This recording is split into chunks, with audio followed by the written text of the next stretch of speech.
Good morning to you. Let's get it on, my friend. I can't wait to give Starmer and Sadiq and all the rest of these clowns around the country what for. Yeah, I know. And I'm listening. I don't normally sit here and make out that I've been a victim of crime, but I have been a victim of crime, and it's not like a big deal. I'm not complaining. I'm not kind of, yes, of course, there are sort of, what you might say, the kind of things that happen if you live in a city. I lived in New York. Occasionally I was a victim of crime. That's the back of my car as of yesterday. Somebody just basically put a brick through it and didn't actually really steal anything. So it's all a bit strange. But I'm sick to death of people on the left saying, oh, the thing is, the crime statistics say that actually it's less dangerous in London now than it was 20 years ago. Absolute and utter cobblers. Yeah, well, first of all, look, mate, I'm ever so sorry about this. It's traumatizing when these sorts of things happen, when chaos impedes into our ordered lives. One thing I'll disagree with you about: this doesn't need to be part and parcel of living in a city. This doesn't happen in Dubai. This doesn't happen in Singapore. Yeah. Those are two of the safest cities in the world, both of which learned how to be big cities based on the United Kingdom from the 1950s or so. Lee Kuan Yew, Yeah. who's founding Prime Minister of Singapore, probably the greatest leader of the 20th century, certainly the second half of it. He came to university in England and he came across an honesty box. You leave a little penny in there and you get a newspaper out of it. And he couldn't wrap his head around this. So hang on, so you leave a coin in there and do you take a penny? No one nicks the money. Yeah, of course. And he thought, what a marvelous, wonderful, amazing civilization that you have something like that. He goes back to Singapore and he recreates that. And now you can leave your phone and your wallet on a table in a restaurant as a placeholder and no one will ever steal it. We don't have to put up with crime. We just have to arrest all the criminals. Yeah, absolutely right. Well, I was quite disturbed to hear Poppy Coburn's version of living in London as a young woman, saying that she said, just the other day there was some maniac on the tube shouting and screaming at people, and she painted a picture of life for her as a kind of day-by-day survival course. You're kind of not sure what you're going to come across, that there are people in this country, and many of them might well be homegrown, but an awful lot of them are not homegrown, who have got schizophrenia, like the guy that attacked and murdered that horrible, that awful situation in America, the young Ukrainian woman, where you've got people who literally shouldn't be on the streets of this country because they're not sane.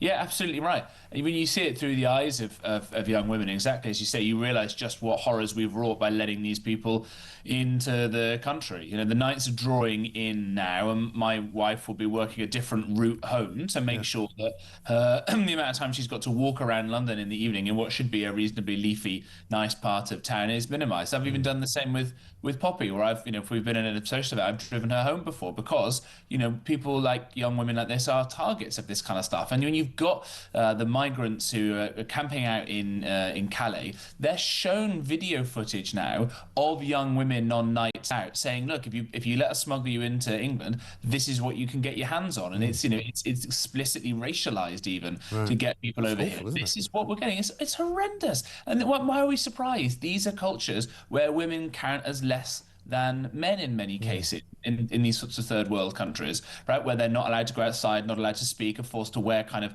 coverings that the men would never be forced to wear. And yet when that happens in this country, we say that it's progress. Well, I say this is not progress. I say it's barbarism. Yeah, it really is. And of course, some people in recent times, and we're going to show you a little clip here of Boris Johnson, say that it goes all the way back to Boris Johnson and his kind of opening up of the borders after he became Prime Minister in 2019. He was on with Harry Cole last night on Harry Cole Saves the West. They're calling it the Boris Wave. 3.8 million people came in to the country, very much on his say-so. Have a look at what he says.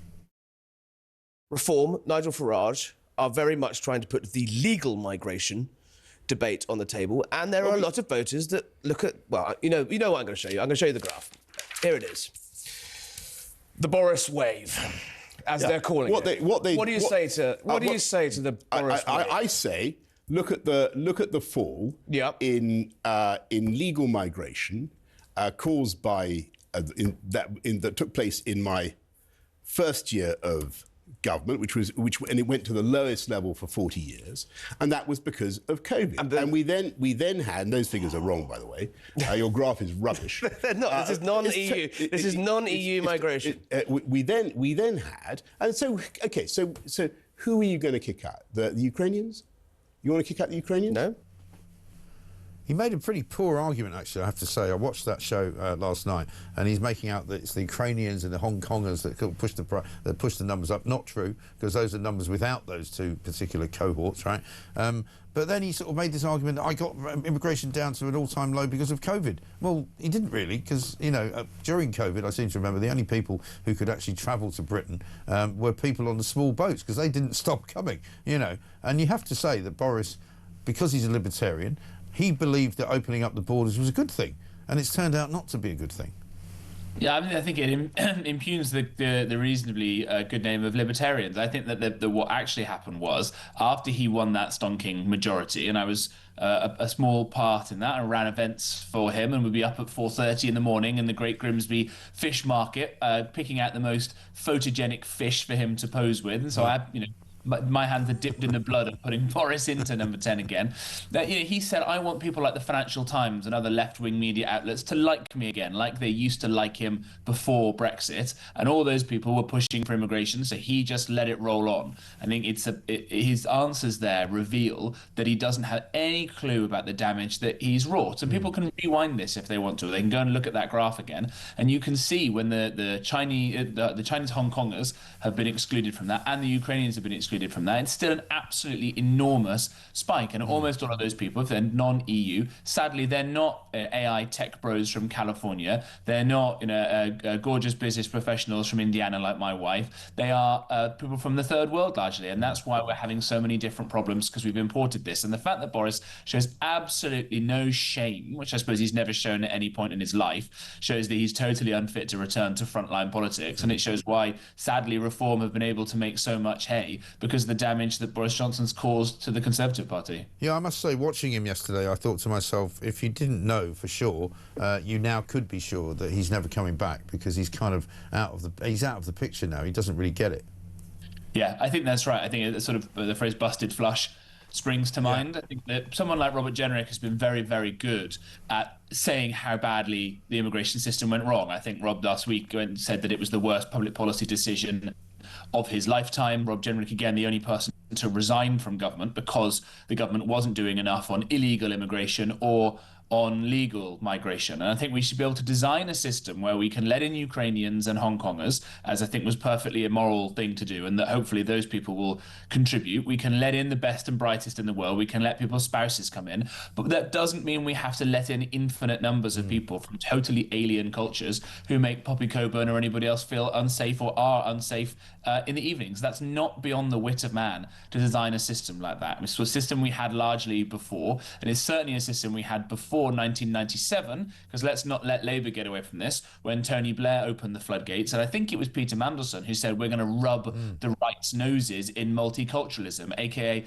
deliberate social engineering to change the country forever. Yeah, and they did a very good job of it, unfortunately. Talking of Labour, let's talk about what's on the front page of the Daily Mail today, this story that will not go away, and which I think is actually going to finish Starmer off in his words, short order. Morgan McSweeney accused on the front page of the Mail today. They're calling it McSweeney Gate, and they've led the way on this. Starmer's top aide was told by electoral watchdog that donations had to be declared. This, of course, the £740,000 in donations that were paid to Labour Together, a think tank which was set up specifically to put Keir Starmer in control of Labour Party politics and to get him into the Downing Street number 10 slot. This stinks to high heaven, doesn't it? Yeah, absolutely it does. I mean, first of all, by the way, for those who are watching the live stream, every time I see a bloke in a suit with a backpack on, I think, come on, man, you're not going to school. Like, just carry a briefcase. It's not that bad. Maybe I'm Seriously, being a little bit No, shallow I hate there. rucksacks. I'm with you. I'm absolutely with you. Can't stand them. And particularly when people get on the tube and start swinging them around, and you're going, would you mind? You know. Yeah, absolutely right. Maybe, you know, they might smash a car back window in or something like that. Well, indeed. But I think on the substance of this, look, Labour spent years and years with that, you know, my poo doesn't smell, holier than thou attitude. Their nose is in the air. Oh, we would never be corrupt like the Tories or like that Farage. We'd never do. We're the good people. You know, they did this, and we know it wasn't true. And my God, have they proven it? Not just this fairly stinky scandal that's coming now. What else have we had? The Home Office letting in all these other people. We've got the Homes Minister only giving herself more homes. We've had the Anti-Corruption Minister being corrupt. We've had the Transport Secretary get done for fraud.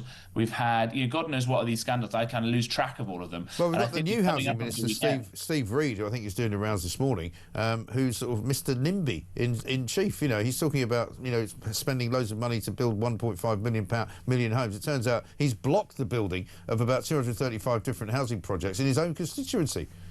Yeah, I actually used to be one of Steve Reed's constituents, and one of the few bits of building he allowed to happen, and I'm afraid I was a NIMBY on this one, was at the end of the little street that I used to live in, there was a beautiful Victorian church that got demolished to build a tiny squat block of about 4 units. And they could put building in so many other places, but to deliberately go and destroy a Victorian church, that the Victorian Society said, this is a beautiful example of architecture of its time. Of course, Labour don't care about protecting things like churches, but they will put, bloody great horrible buildings in place of that. But where people actually could benefit from houses and get on the housing ladder, they'll only be giving those houses to people who've got off on small boats and not the rest of us. Exactly. I'd like to see them knocking down a mosque to make some housing available to ordinary people in this country. I think that neither of us are going to live long enough to see that day.